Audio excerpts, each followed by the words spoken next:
When I stepped into the briefing room, my father-in-law, the Navy SEAL Admiral, grinned and asked, "What's your call sign, sweetheart?" The room erupted in laughter. I smiled back, steady and calm. "It's Valkyrie," I said. The laughter stopped. Respect didn't need to be requested. It was earned. "You're coming to my briefing tomorrow as a civilian observer," Simon announced at Sunday dinner, sliding the formal invitation across the table while Luke carved the roast. "Time you learned how real military operations work." My daughters were upstairs doing homework, missing the moment their grandfather finally overplayed his hand. 3 years I'd waited for him to make this exact mistake, thinking he could humiliate me publicly without knowing who I really was. Before we continue, if you've ever felt dismissed or underestimated despite your accomplishments, please consider subscribing. It's free and helps these important stories reach others who need them. Now let's see what happens next. The invitation sat between the mashed potatoes and green beans, its Naval Station Norfolk letterhead reflecting the dining room chandelier. Luke's knife paused mid-slice through the meat.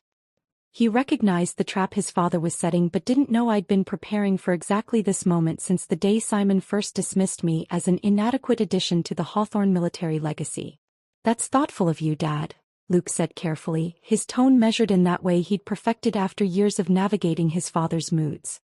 His hand found mine under the table, a silent apology for whatever humiliation he assumed was coming. He had no idea that the invitation represented my opportunity, not Simon's. Simon leaned back in his chair, satisfaction radiating from every line of his weathered face. At 62 he still carried himself with the authority of active duty, even in civilian clothes.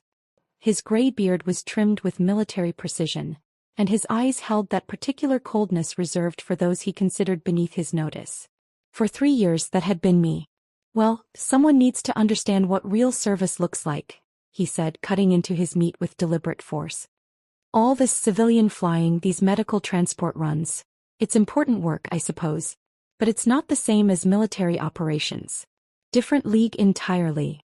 The dismissiveness in his voice was practiced, perfected over countless dinners where he'd systematically diminished everything about my career.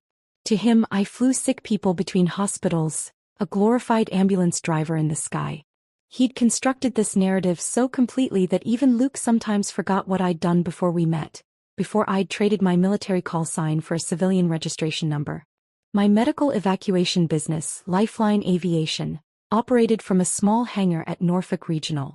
What Simon didn't know, what I'd carefully hidden, was that we held classified contracts with 3 government agencies. The tourist helicopter story he'd spread at the officers' club was so far from reality that my business partner Maria, a former Army medic who'd lost her leg in Kandahar, had created an entire false paper trail to support it. We'd let Simon believe his own fiction because the truth would have threatened his carefully maintained superiority.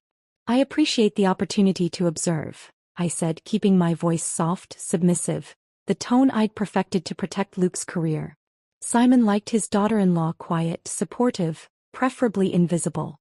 For 3 years I'd given him exactly what he wanted, even as it ate away at something fundamental inside me. After dinner, while Luke helped clear dishes and Simon sat in the living room watching his military history documentaries, I stood at the kitchen sink studying my reflection in the window. The woman staring back had learned to make herself smaller, to occupy less space, to speak only when addressed. She wore cardigans instead of flight suits, carried diaper bags instead of survival gear, and attended PTA meetings instead of mission briefings. But underneath that carefully constructed exterior, Major Brianna Mitchell still existed. Valkyrie 77, who'd flown into hellfire to extract wounded soldiers. Who'd earned a Distinguished Flying Cross for actions that remained classified. Who'd saved 15 men in Helmand Province, including Simon's brother Nathan, though Simon had no idea his son had married the pilot who'd defied death and physics to bring his brother home. Later that night, after we'd returned to our modest 2-story house 6 blocks from the base, I sat in my home office while Luke put the girls to bed. The room was deliberately mundane. Family photos, children's artwork, a filing cabinet full of school permission slips and tax documents. But hidden in a locked drawer beneath old warranties and instruction manuals was a manila folder I'd been building for 3 years. Inside were the declassified portions of my service record, mission reports with redacted sections that still told enough of the story, and most importantly, the commendation letter signed by Admiral Simon Hawthorne himself, praising Major B. Mitchell for extraordinary valor in Operation Crimson Sand. He'd never connected B. Mitchell to Brianna, his son's wife. The thought had simply never occurred to him that the pilot who'd saved his brother could be the same woman he'd spent 3 years treating like furniture. The morning preparation ritual that Tuesday began at 5:30 a.m., as it had every day for 3 years. Luke's uniform hung in our bedroom waiting for my attention. I pressed each crease with mechanical precision, aligned his ribbons using a ruler, ensuring his appearance would be beyond reproach. Simon judged military families by their perfection, and I'd learned to weaponize that perfectionism as camouflage. Sarah and Emma's lunch boxes sat on the kitchen counter. Ham and cheese for Sarah, who hated peanut butter, turkey for Emma, who was going through a phase where she'd only eat specific foods in specific orders. I wrote their daily notes on small cards, hearts and smiley faces decorating messages about being brave and kind. They'd never know their mother's definition of brave included flying through rocket-propelled grenades with half a helicopter systems failing. Luke found me in the kitchen at 6:15, freshly showered and reaching for the uniform I'd prepared. He kissed my forehead, a gesture both tender and apologetic. He knew what his father was planning at the briefing. He tried to talk Simon out of it, but once the Admiral set a course, deviation was impossible. "You don't have to go," he said quietly, fastening his ribbons. "I can tell him you're sick, that the girls need you." "It's fine," I replied, pouring his coffee into the travel mug he'd used since his academy days. "Your father wants to teach me about real military operations. Maybe I'll learn something." The words tasted bitter, but I kept my expression neutral. Luke studied my face, searching for signs of the anger he knew I had every right to feel. But I'd gotten very good at hiding things from the Hawthorne men. It was safer that way for all of us. At 6:45 a.m., I kissed both girls goodbye at the breakfast table, their cereal bowls half empty and backpacks waiting by the door. Emma looked up from her worksheet, a math problem about fractions that she'd been struggling with since yesterday. "Mom, why are you dressed fancy?" she asked, noting my pressed slacks and blazer instead of my usual jeans and comfortable shirt. "Just a meeting at the base," I told her, smoothing her dark hair that matched Luke's perfectly. Sarah barely glanced up from her book about dolphins, already lost in ocean facts she'd recite later whether anyone wanted to hear them or not. They had no reason to suspect this Tuesday was different from any other. No idea their mother was about to walk into a carefully orchestrated ambush. The drive to Naval Station Norfolk took 18 minutes through morning traffic that moved with frustrating predictability. School buses stopped at every corner, parents in minivans heading to drop-offs, contractors' trucks making their way to job sites. My phone, mounted on the dashboard, lit up with Luke's text at the second red light. "Dad was weird at breakfast. Kept talking about teaching someone about knowing their place. Think Jenkins is getting demoted. Be careful driving." Poor Luke. Still believing his father's venom was aimed at some junior officer instead of recognizing the target had always been me. I'd watched Simon perfect this technique over 3 years. The indirect attack, the plausible deniability, the way he could destroy someone while maintaining complete professional distance. Luke had been raised in that shadow, trained to interpret his father's moods but blind to the patterns when they involved people Simon deemed unworthy of consideration. I typed back at the next light, "Thanks for the warning. Love you." Short, simple, giving nothing away about my recognition of Simon's true intentions or my own preparations for what was coming. The base gates appeared through morning haze, guards checking identification with the kind of thorough boredom that came from repetitive security work. My civilian contractor pass earned a second look, then a wave through. I'd had that pass for 2 years, consulting on medical evacuation protocols, though Simon had managed to keep that information from spreading among his social circle. In the visitor parking area, I pulled in between 2 official vehicles, their government plates declaring their importance to anyone who cared to notice. As I gathered my things, movement caught my eye. Sandra Torres struggling with grocery bags near her SUV 3 spaces over. Commander Torres's wife, a woman who'd perfected the military spouse role to an art form that even Simon couldn't criticize. "Brianna," Sandra called out, her voice carrying that particular tone of sympathy reserved for those about to face unpleasant situations. She abandoned her groceries and walked over, her expression carefully composed but her eyes full of warning. "I didn't expect to see you here today. Simon invited me to observe his briefing," I said, keeping my voice neutral while reading the knowledge in her face. Sandra glanced around, then leaned closer, her voice dropping to a confidential whisper that still carried perfectly in the morning air. "He's been talking about this at the officers' club all week. Marcus came home last night saying your father-in-law was planning to," she paused, choosing her words carefully, "put his son's wife in her proper context. Those were his exact words. Marcus was uncomfortable with it, said it felt wrong, but you know how Simon is when he decides something needs to happen." The confirmation of what I'd suspected landed without surprise. Simon had been broadcasting his intentions, building an audience for my humiliation, ensuring maximum witnesses to whatever lesson he planned to teach. The only variable he hadn't considered was that his target had been preparing for this moment longer than he'd been planning it. "I appreciate the warning," I told Sandra, meaning it. She'd risked Simon's displeasure by telling me, a small act of rebellion in the rigid social hierarchy of military families. "Just be careful," Sandra said, squeezing my arm before returning to her groceries. "That man has destroyed careers for less than what he thinks you've done to his family's reputation." Inside the administrative building, the temperature dropped 20 degrees, air conditioning fighting Virginia's October humidity with aggressive efficiency. The lobby bustled with controlled chaos, uniforms moving with purpose while civilian contractors clustered near the security desk, waiting for escorts or directions. I approached the desk where Petty Officer Williams sat reviewing a clipboard, his young face focused with the intensity of someone still new enough to take every regulation seriously. "Civilian consultant for Admiral Hawthorne's briefing," I said, sliding my identification across the counter. Williams looked at my ID, then at his list, then back at my ID with confusion creeping across his features. He checked the list again, running his finger down the names twice before looking up at me with barely concealed bewilderment. "Ma'am, you're on the list, but..." He paused, clearly trying to figure out how to phrase his question professionally. "It says civilian consultant, but the annotation shows you're the Admiral's daughter-in-law. Do you need a visitor badge or should I call for an escort since you're family?"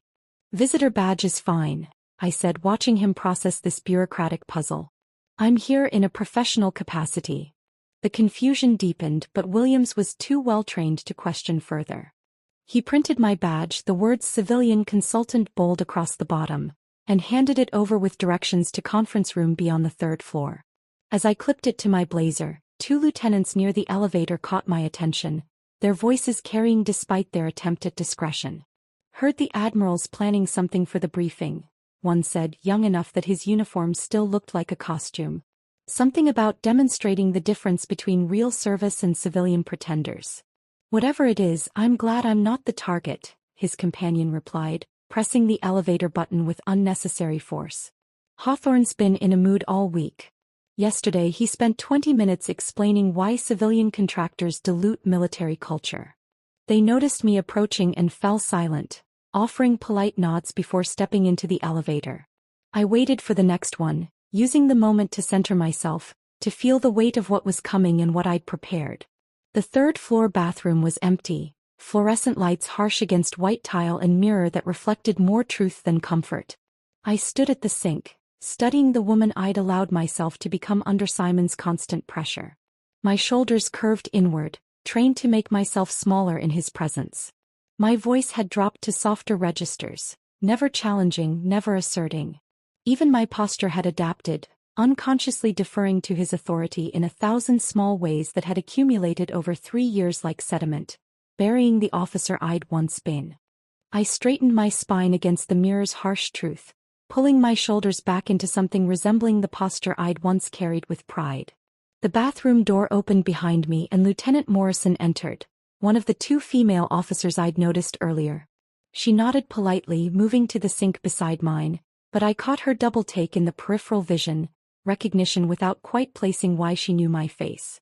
The walk from the bathroom to conference room be stretched down a hallway lined with photographs of naval history, admirals and battles frozen in black and white glory.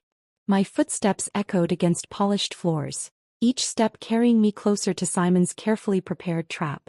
The door stood open, voices spilling out in that particular tone of pre-meeting conversation where everyone pretended to be relaxed while mentally calculating their position in the hierarchy.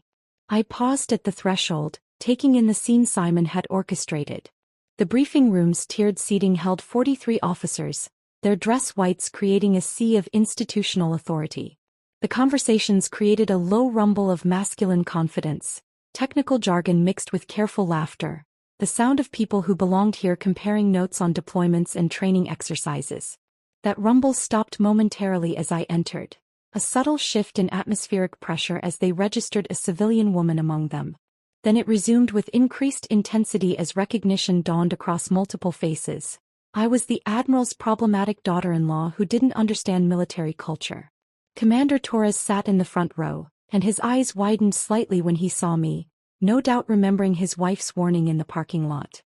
He gave me the smallest nod, almost imperceptible, a gesture that said he knew what was coming and disagreed with it but wouldn't risk his career intervening. Behind him, clusters of lieutenants and commanders arranged themselves according to some invisible protocol I'd once known by heart but now observed as an outsider. I chose a seat in the fifth row, visible enough to be properly humiliated but not so prominent as to appear defiant. The chair was uncomfortable, designed for function rather than comfort, and I settled into it while conversations swirled around me. Nobody spoke to me directly, though several officers shot curious glances my way, trying to figure out why a civilian, and specifically this civilian, had been invited to their operational briefing. 2 rows ahead, I heard Captain Roberts telling another officer about a training exercise gone wrong, something about helicopter maintenance and scheduling conflicts. The irony wasn't lost on me. They were discussing the exact type of logistics I'd managed flawlessly for 12 years.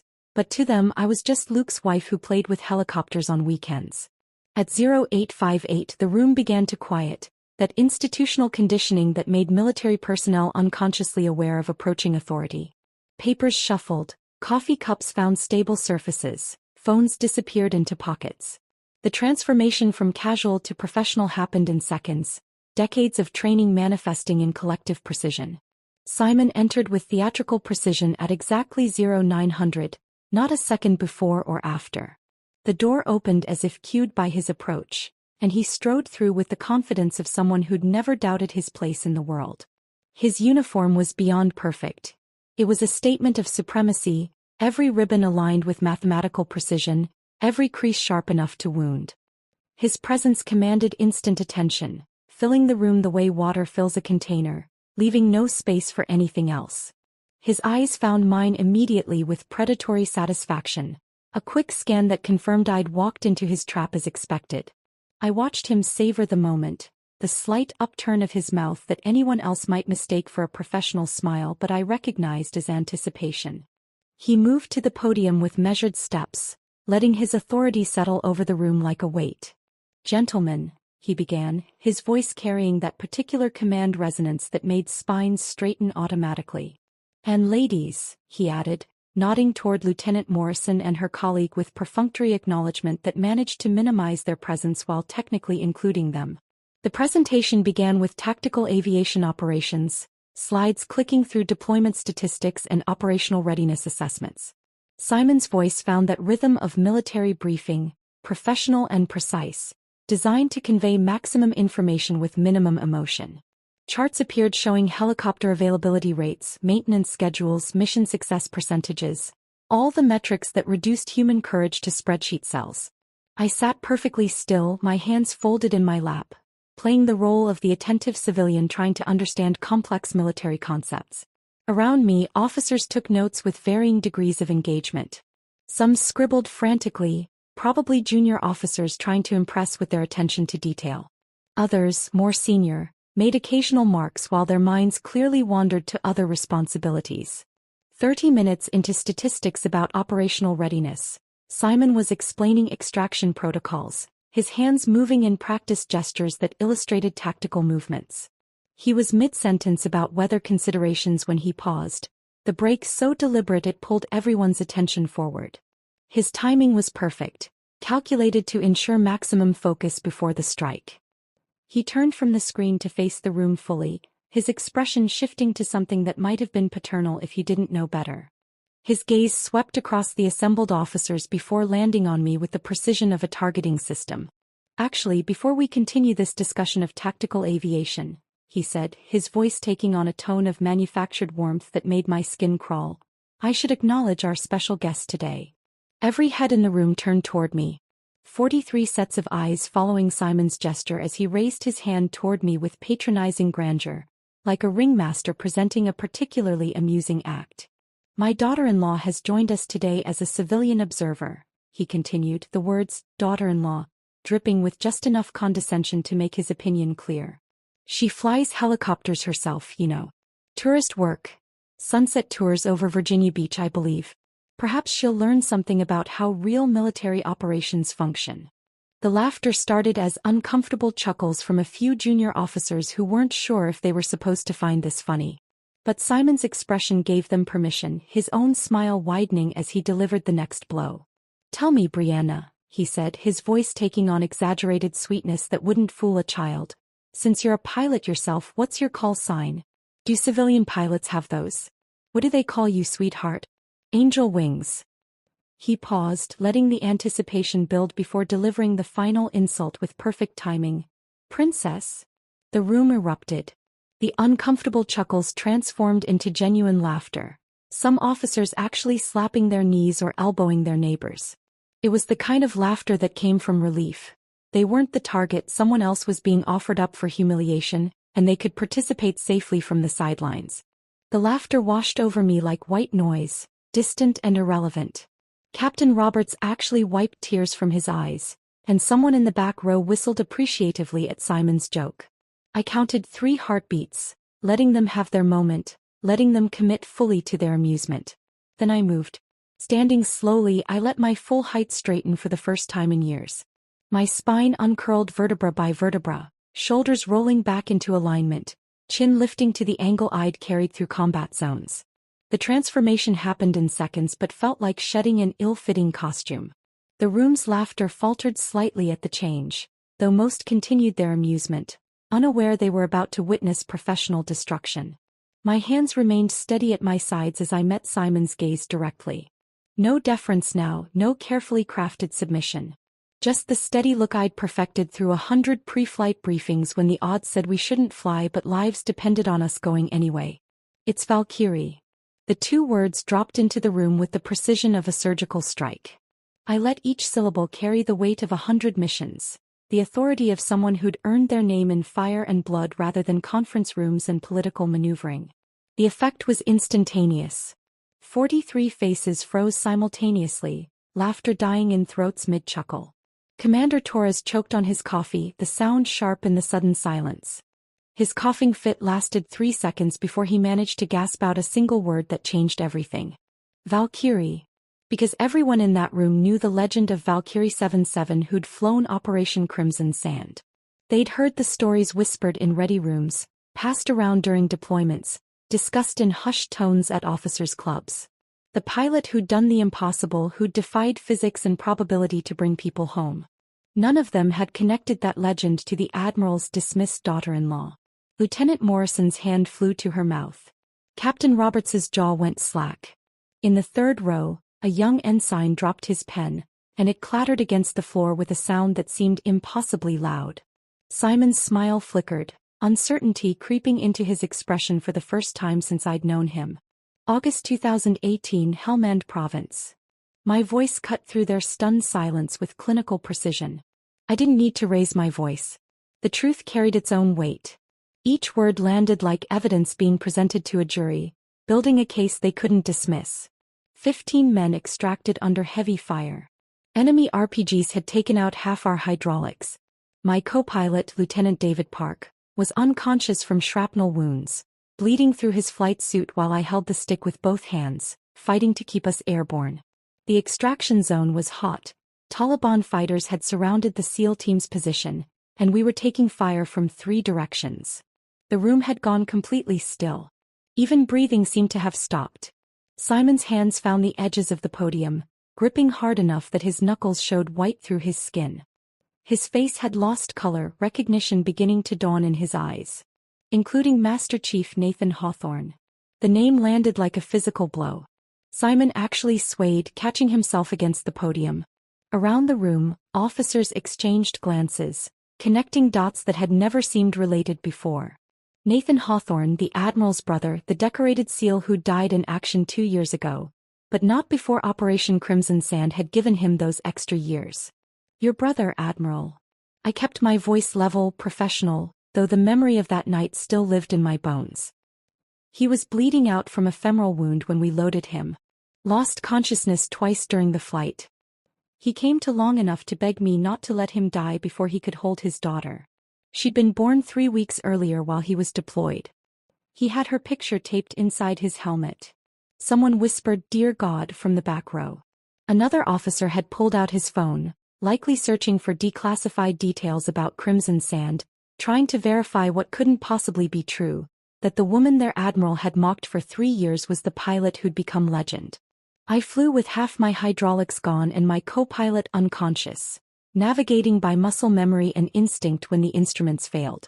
The helicopter was shaking so badly that my crew chief, Sergeant Martinez, dislocated his shoulder trying to provide covering fire. We took 17 hits to the fuselage. The crew counted them later, amazed we'd stayed airborne. Simon's face had cycled through a spectrum of emotions: shock, disbelief, and now something approaching horror as the implications crashed over him. His carefully orchestrated humiliation was collapsing, revealing something far worse than simple cruelty. He'd been dismissing the very person who'd saved his brother's life. Nathan lived long enough to meet his daughter because I refused to let him die on my watch. 2 years later he sent me a letter before his final deployment. He wanted someone to know the truth about that night, about the decisions that nearly killed all 15 men before we even launched. The whispers started then, spreading through the room like wildfire. Crimson Sand. Impossible. That was her. Officers leaned toward each other, voices urgent but hushed, as if speaking too loudly might shatter whatever was happening. Commander Torres had recovered from his coughing fit and now stared at me with an expression of absolute recognition. He'd been there. He knew. I pulled out my phone with deliberate calm, swiping to a document I'd saved 6 months ago when the classification levels had finally dropped. The screen displayed the header clearly: Operation Crimson Sand After Action Report Declassified. The official seal was visible, along with the date stamp and authorization codes that verified its authenticity. The declassified report makes for interesting reading, Admiral. I held the phone up, though the screen was too small for anyone but me to read clearly. That didn't matter. They could see it was real, official, undeniable. Particularly the section about command decisions that night. 3 abort recommendations from the weather officer. 3 overruled by you personally. Simon's legs seemed to lose strength. He gripped the podium with both hands now, no longer for emphasis but for support. The color had completely drained from his face, leaving him gray and hollow looking under the fluorescent lights. You prioritized your operation timeline over pilot safety assessments. The report notes, and I quote, "Command's insistence on immediate extraction despite weather warnings created unnecessary risk to both air crew and ground personnel. That's military speak for you nearly killed your own brother through arrogance." The silence that followed was absolute. Nobody moved. Nobody breathed. The air conditioning hummed overhead, suddenly audible in the vacuum of sound. 43 officers sat frozen, witnessing something none of them had expected when they'd walked into this routine briefing. They'd come to see the Admiral put his daughter-in-law in her place. Instead they were watching him confront the reality that he'd spent 3 years diminishing the hero who'd saved his brother's life. A captain in the second row suddenly stood up, his chair scraping against the floor with a harsh metallic sound that cut through the silence. His face was flushed, eyes wide with something between disbelief and recognition. "Wait," he said, his voice cracking slightly. "If you're Valkyrie 77, then you're the one who—" He stopped, looking at Simon, then back at me, clearly torn between finishing his thought and maintaining protocol.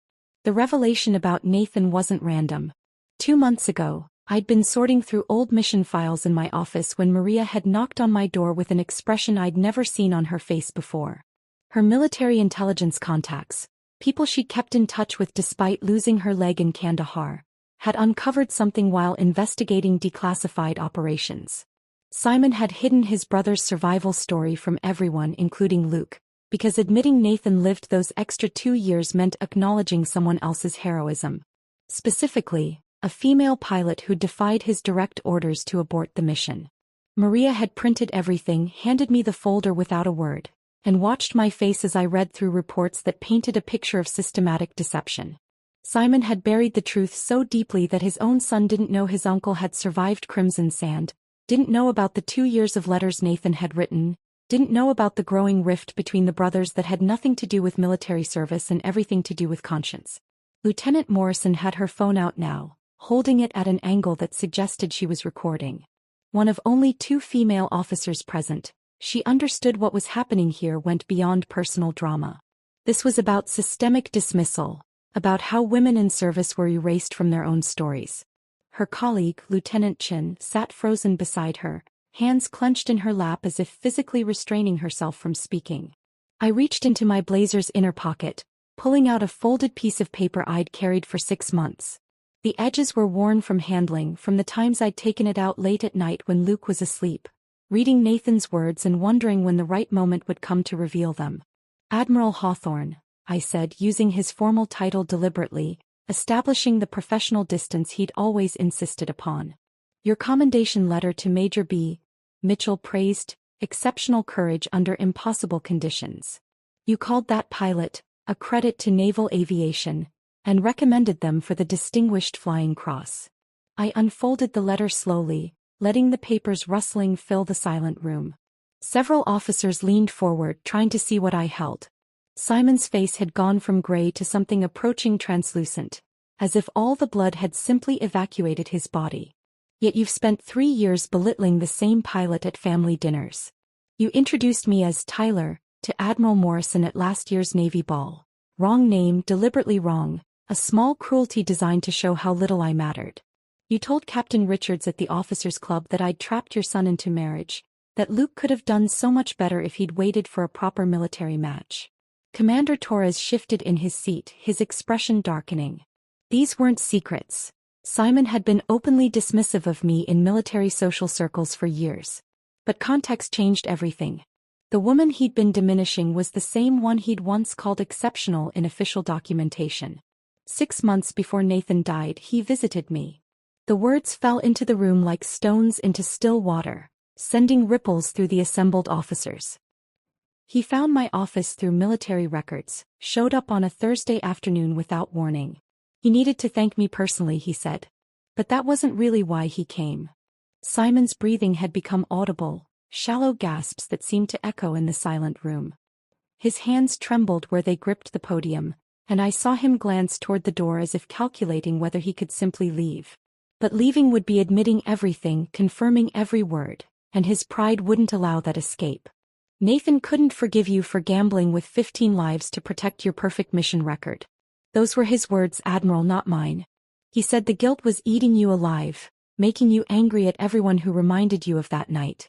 Including me. Especially me, because I was the evidence that your judgment had been wrong, that you'd nearly killed your own brother and 14 other men because you couldn't admit whether conditions made the mission too dangerous. I held up Nathan's letter, his handwriting visible even from a distance. Bold, slanted, unmistakably his for anyone who'd known him. He wanted someone to know the truth before he died. He had a feeling, he said, about his next deployment. Called it intuition from too many years in combat zones. He was right. 6 weeks later he was gone. The sound Lieutenant Morrison's phone made as she zoomed in on the letter was barely audible, but in the silence, it might as well have been a siren. Other officers were pulling out their own phones now, not recording but searching, looking for information about Crimson Sand, about weather reports from that night, about anything that might verify or refute what they were hearing. Should I read his exact words, Admiral? I asked, though I didn't wait for permission. Nathan's message deserved to be heard by witnesses who could understand its weight. If something happens to me, I read, my voice steady despite the emotion threatening to break through, someone needs to know about Simon's pattern. Crimson Sand wasn't isolated. Operation Redstone in 2016. 7 dead because he ignored terrain warnings. Operation Nightfall in 2017. 3 casualties from pushing through despite equipment failures. He buries the reports, uses connections to keep investigations surface level, and good people keep dying for his reputation. The room erupted. Not in laughter this time, but in shocked exclamations, urgent whispers, chairs creaking as officers turned to each other with expressions of disbelief and growing anger. Someone in the back row cursed softly but audibly. Another officer stood up, then sat back down, clearly unsure what protocol demanded in this situation. Captain Roberts had his phone out, typing furiously. I caught a glimpse of his screen. He was searching for Operation Redstone, finding the sanitized public report that mentioned casualties but not causes.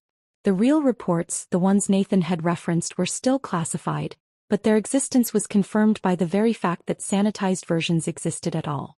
That's enough, Simon said, but his voice came out as barely a whisper, lacking any authority. He cleared his throat, tried again. That's classified information. You can't. It's not classified anymore, I interrupted, holding up my phone again. Crimson Sand was declassified 6 months ago. Nathan's letter isn't classified at all. It's personal correspondence. And those other operations you buried? Inspector General's office has been very interested in patterns of command failure. Especially when those patterns are documented by a deceased SEAL who had no reason to lie. The weight of what I'd revealed seemed to press down on the room. These weren't just personal failures or family drama. This was about systemic command failures that had cost lives, cover-ups that went to the heart of military integrity. Every officer present understood they were witnessing something that would have repercussions far beyond this briefing room, beyond Simon's career, beyond any personal vendetta between a dismissive father-in-law and the daughter-in-law he'd never bothered to truly know. The silence stretched until Commander Torres pushed back his chair, the metal legs scraping against the floor with a sound that made everyone turn. His face had gone pale beneath his Florida tan, and his hands trembled slightly as he stood. He was a big man, 6'3" with shoulders that suggested he'd played college football before choosing the Navy, but in that moment he looked somehow smaller, burdened by something he'd carried too long. I need to say something, Torres began, his voice shaking in a way I'd never heard from a senior officer. He looked directly at me, then at Simon, then back at me as if trying to decide which truth to tell first. I was there. Crimson Sand. I was one of the 15. The admission landed in the room with physical weight. Several officers turned in their seats to stare at him. Captain Roberts dropped his phone entirely, and it clattered onto the table with a sharp crack that nobody acknowledged. Torres had never mentioned this in 3 years of serving under Simon, 3 years of briefings and meetings where Crimson Sand had become legend but never personal testimony. Major Mitchell, Valkyrie, she saved my life that night. Not just technically, not just as part of the extraction. I mean literally saved my life. His voice gained strength as he continued, as if speaking the truth freed something that had been trapped. I was hit during the firefight before extraction. Shrapnel in my chest, couldn't breathe right. The medic said I needed immediate evac or I wouldn't make it. But Admiral Hawthorne, he paused, swallowing hard. Admiral Hawthorne wanted us to hold position for better weather. Said the mission parameters didn't justify the risk to aviation assets. Simon's mouth opened but no words emerged. His aide, Lieutenant Williams, had gone rigid in his seat near the front, his young face cycling through expressions of disbelief and growing comprehension. She came anyway, Torres continued, his eyes locked on mine now. Flew through conditions that should have torn the helicopter apart. I remember lying on the floor of that bird, watching her fight the controls while rounds punched through the fuselage around us, thinking this woman was going to die trying to save us. My blood was all over the deck. Park, her co-pilot, was unconscious and bleeding out. And she just kept flying, kept fighting like our lives mattered more than hers. He turned to face the room fully, addressing everyone now, his voice carrying the authority of witnessed truth. And when we got back, when the after-action report criticized command decisions that night, Admiral Hawthorne buried it. He took credit for the mission's success in his fitness reports, used our survival to justify his promotion to his current position. But the success was hers, not his. We lived because she defied abort orders, not because of his tactical brilliance. Before anyone could respond, Captain Roberts stood as well, his weathered face set in grim lines. Operation Redstone 2016, he said quietly, but his words carried clearly. I lost 2 men because Admiral Hawthorne insisted we proceed despite equipment failures. Said delaying would impact operational tempo. The investigation afterward blamed mechanical failure, but we all knew the equipment problems were documented and ignored. Another officer, Lieutenant Commander Phillips from the third row, stood slowly. Operation Nightfall 2017. He overruled weather holds 3 times in 1 week. Said we were being too cautious, that real warriors didn't let a little rain stop them. We lost a helicopter and 3 souls on the last mission. The report called it pilot error. The testimonies came faster now, officers standing one after another, years of buried truth spilling into the room like water through a broken dam. Each story painted the same picture. A commander who prioritized statistics over safety, reputation over responsibility, whose ribbons represented other people's blood and sacrifice. My phone buzzed against my leg. I glanced down to see Maria's message. It's done. Every military journalist from here to DC has the files. CNN just called asking for comment. You've got about 30 minutes before this goes national. I hadn't asked her to do this. We'd never discussed releasing the files publicly. But Maria had sat beside me for 3 years, watching Simon's dismissiveness eat away at my confidence, watching me make myself smaller to protect Luke's career. She'd decided independently that today's revelation deserved a wider audience than this single briefing room. Lieutenant Morrison had lowered her phone but kept recording, her face set with the determination of someone documenting history. Beside her, Lieutenant Chin had tears running down her face, though whether from anger or validation I couldn't tell. They understood what this meant for every female service member whose contributions had been minimized, whose heroism had been rewritten to glorify someone else. The room's attention shifted suddenly to the front corner where Lieutenant Williams, Simon's aide, had stood up. At 24, Williams looked like he'd stepped out of a recruiting poster. Clean-cut, earnest, the kind of young officer who still believed the system worked if you just followed the rules. His voice cracked when he started speaking. Last week, Admiral Hawthorne ordered me to destroy documents related to Crimson Sand. The confession emerged in a rush as if he'd been holding it back by physical force. He'd learned about the declassification through back channels.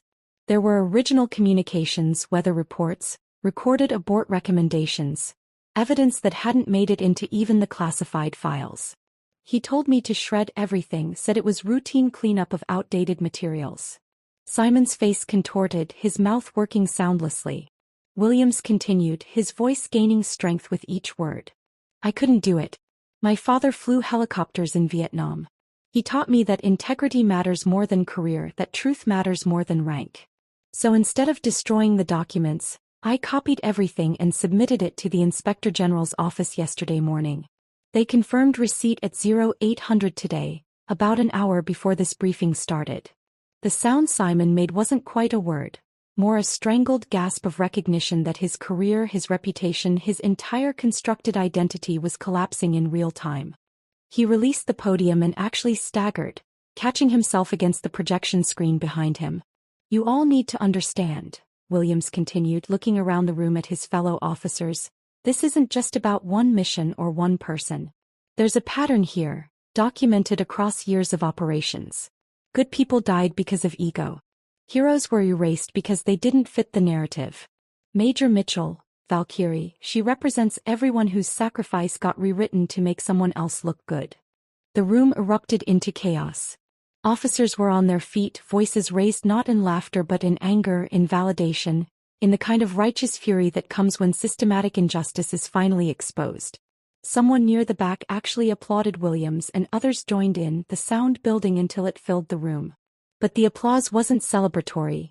It was defiant, a collective acknowledgement that they were witnessing something necessary, something overdue.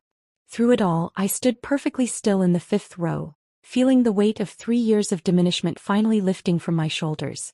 This wasn't about revenge anymore, wasn't about personal vindication. It had become something larger. A reckoning for everyone whose truth had been buried beneath someone else's ambition. The applause for Williams gradually faded, leaving behind a charged atmosphere that felt like the moment before lightning strikes. Simon stood against the projection screen, his body seeming to shrink with each passing second. His phone, face up on the podium, lit up with call after call, the screen showing names of admirals, Pentagon officials, and numbers from Washington that made several officers in the room exchange worried glances. The silence after Williams's confession stretched until it became unbearable. Then Simon finally spoke, his voice barely a whisper that somehow carried to every corner of the room. "It's all true." The words came out broken, each one seeming to cost him physically. He looked at me directly for the first time since I'd revealed myself as Valkyrie, and in his eyes I saw something I'd never witnessed before: complete defeat. "You saved Nathan. You saved my brother, and I spent 3 years trying to erase you from my life because your very existence reminded me that I nearly killed him." He pushed himself away from the screen, standing unsupported though his legs visibly trembled. The commanding presence that had dominated every room for 3 decades had evaporated, leaving behind a man confronting the ruins of his own making.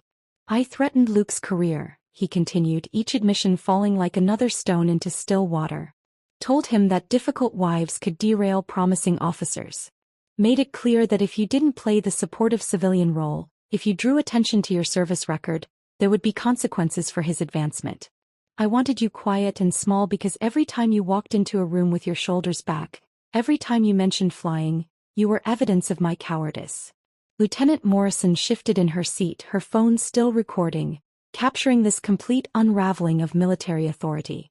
She started clapping, not the wild applause of celebration, but slow, deliberate strikes of palm against palm that rang through the room like a judge's gavel. Commander Torres joined her, then Captain Roberts, then Phillips.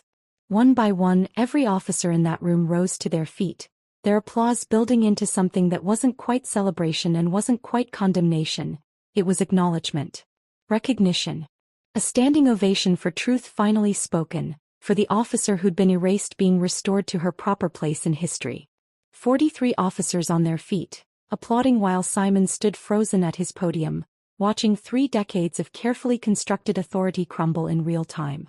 His phone continued its desperate dance of notifications. Missed calls, text messages, emails marked urgent. The outside world was catching up to what had just transpired in this room, and Simon knew his reckoning had only just begun. I remained seated for a moment longer, feeling the weight of this moment settle into my bones. Then I stood, not to accept the applause but to deliver one final truth that would complete the picture of Simon's fundamental misunderstanding of who I was. "There's something else you should know, Admiral," I said, and the room quieted immediately, the applause dying as officers recognized there was more to come. "That medical evacuation company you've spent 3 years mocking as tourist flights? The one you told everyone about at the officers' club, laughing about how I fly sick people between hospitals." I pulled up another document on my phone. A contract header with Department of Defense seals and classification markings that made several officers lean forward instinctively. Lifeline Aviation holds 3 classified contracts with the Department of Defense. We've been running medical extractions in zones that officially don't have American presence. Places where soldiers get hurt doing things that never happened, where they need evacuation by pilots who don't exist on any official record. In 3 years of what you called playing with helicopters, I've flown more combat-adjacent missions than most active-duty pilots see in a full career. Gasps rippled through the room. Commander Torres actually sat back down, his legs apparently unable to support this new revelation. These officers understood what those contracts meant. Black Ops support, special operations backup, the kind of flying that happened in shadows and saved lives that couldn't be acknowledged. The suburban housewife you demanded I become, the quiet woman who packed lunches and attended PTA meetings. She was a cover story.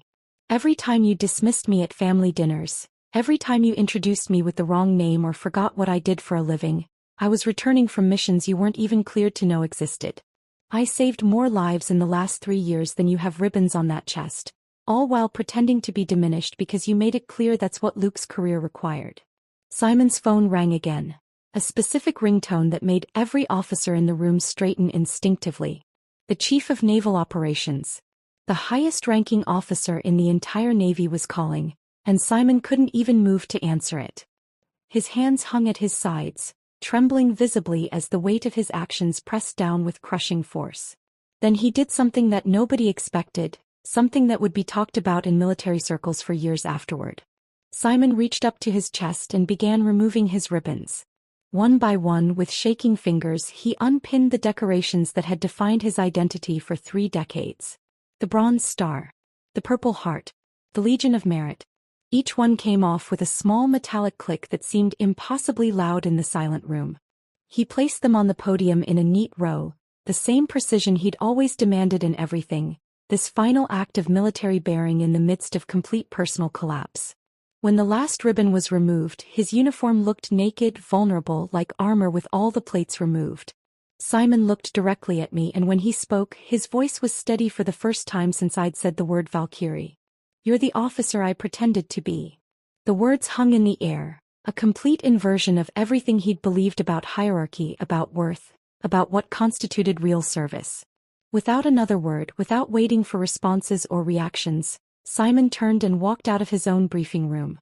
His footsteps echoed in the hallway, growing fainter until they disappeared entirely, leaving 43 witnesses to the complete dismantling of everything they'd believed about power, respect, and worth. The ribbons remained on the podium, catching the fluorescent light, physical evidence of a career built on others' sacrifices. Lieutenant Williams moved first, walking to the podium and carefully collecting them, not as trophies but as evidence for what would surely be a comprehensive investigation. The briefing room remained frozen for several minutes after Williams placed the ribbons in an evidence bag, the fluorescent lights humming overhead like a requiem for everything that had just transpired. Officers began filing out slowly, many stopping to shake my hand or simply nod in acknowledgement, their expressions ranging from shock to something approaching reverence. Lieutenant Morrison approached last, pressing a small card into my palm with her personal phone number written on it. "For when you're ready to tell the full story," she said quietly. "The real one, not the sanitized version they'll try to create." I sat alone in the empty room for another 10 minutes, feeling the weight of 3 years lifting from my shoulders while simultaneously recognizing that everything in my life was about to change. My phone showed 47 missed calls and nearly 200 text messages, but I ignored them all, needing this moment of silence before facing whatever came next. Luke arrived within an hour, bursting through the conference room door with an expression I'd never seen before, equal parts fury, pride, and profound relief. He'd received 17 different calls about what had transpired, each account adding another layer to the story, each caller more incredulous than the last. But instead of anger or confusion, instead of demanding explanations for why I'd never told him about Crimson Sand or Nathan or any of it, he simply crossed the room in 3 strides and wrapped me in his arms. "I've always known who you were," he whispered against my hair, holding me tight enough that I could feel his heart racing. "Not the details, not the missions, but I knew. Valkyrie, not the diminished version my father demanded. I've watched you make yourself smaller for 3 years and it's been killing me." He pulled back just enough to meet my eyes and I saw tears there, something I'd witnessed only twice in our entire marriage. "I've been documenting everything," he continued, his voice rough with emotion. "Every threat he made about my career, every time he demanded you play a role, every dismissive comment. I have recordings, emails, a file 3 inches thick. I was preparing to walk away from the Navy entirely if that's what it took. I'd already drafted my resignation letter. It's been in my desk drawer for 6 months. The revelation stunned me into silence. Luke, who'd grown up in the shadow of military greatness, who'd built his entire identity around service and tradition, had been ready to abandon everything rather than watch his father continue to diminish me. The sacrifice he'd been prepared to make quietly and without fanfare said more about his character than any ribbon or rank ever could. 6 months later, I found myself in an oak-paneled room at the Pentagon, sitting before a military review board that would determine Simon's fate. He faced potential court-martial for falsifying reports, endangering personnel, and conduct unbecoming an officer. The evidence Williams had preserved, combined with the testimonies from that briefing room, painted a damning picture of systematic failure and cover-ups spanning years. When called to testify, I did something that shocked everyone present, including Simon himself. I argued for leniency. Destroying Admiral Hawthorne would waste the lesson he could teach others, I told the board, meeting each member's gaze in turn. He represents something systemic in military culture. The confusion of authority with infallibility, the belief that rank determines worth. Make him a cautionary tale, not a martyr. Let him retire with minimal dignity, but require him to teach ethics courses at the academy, using his own failures as curriculum. Make him stand before young officers and explain how arrogance costs lives, how dismissing expertise based on gender or civilian status weakens the entire force. That would serve justice better than any court-martial. The board deliberated for 3 days before accepting my recommendation. Simon would retire quietly, his record annotated but not destroyed, and spend 2 years teaching ethics courses where his own failures would become case studies in toxic leadership. The girls finally learned their mother's real history on a rainy Thursday evening when Sarah burst into the kitchen, laptop in hand, her face flushed with excitement and confusion. She'd found a news article about the Valkyrie revelation that had transformed military culture discussions nationwide, complete with a photo of me in my flight suit from years ago, standing beside a helicopter I'd flown through impossible conditions. "Mom, is this you?" Sarah demanded, turning the screen toward me while Emma peered over her shoulder, both of them wide-eyed with the kind of shock that comes from discovering your parent is not who you thought they were. "Yes," I said simply, setting down the dish towel and giving them my full attention. "That's me." Emma, always the more direct of the two, asked the question that mattered most. "Why didn't you tell us? Why did you hide it for so long?" I pulled out chairs for both of them, sitting down at our kitchen table where we'd shared countless ordinary moments, preparing to share something extraordinary. Sometimes the greatest strength is knowing when to reveal your power, not constantly displaying it. For 3 years I chose to protect our family's peace over my own recognition. That wasn't weakness, it was strategy. But there comes a time when hiding your light to make others comfortable becomes a disservice to everyone, including those you're trying to protect.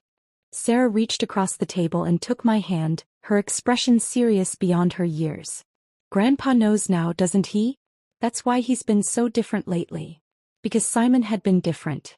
He now introduced me at military events as Commander Mitchell, the woman who saved my brother and my soul. His voice carrying genuine respect for the first time since I'd known him. Our relationship would never be warm. Too much damage had been done for that. But it had become honest. He sent handwritten letters monthly, each one acknowledging specific moments he'd dismissed me, cataloging every slight with the same precision he'd once applied to military operations. It was his penance, one he'd continue until he'd accounted for every dismissive comment, every forgotten name, every moment he'd made me smaller to make himself feel larger. I'd returned to flying under my real name, running missions that mattered, no longer hiding behind the facade of tourist flights or diminished expectations. Lifeline Aviation had expanded, taking on more contracts, hiring more pilots. Many of them women who'd heard about what happened in that briefing room and wanted to fly for someone who understood what it meant to be overlooked and underestimated.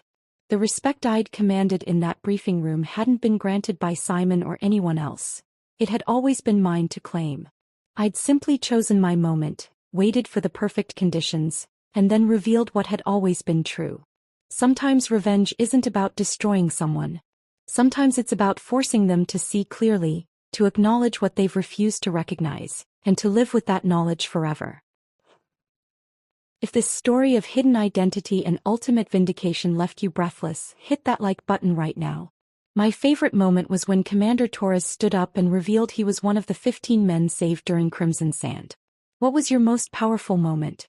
Share it in the comments below. Don't miss more gripping stories of truth revealed and respect reclaimed. Subscribe and hit that notification bell so you never miss an upload.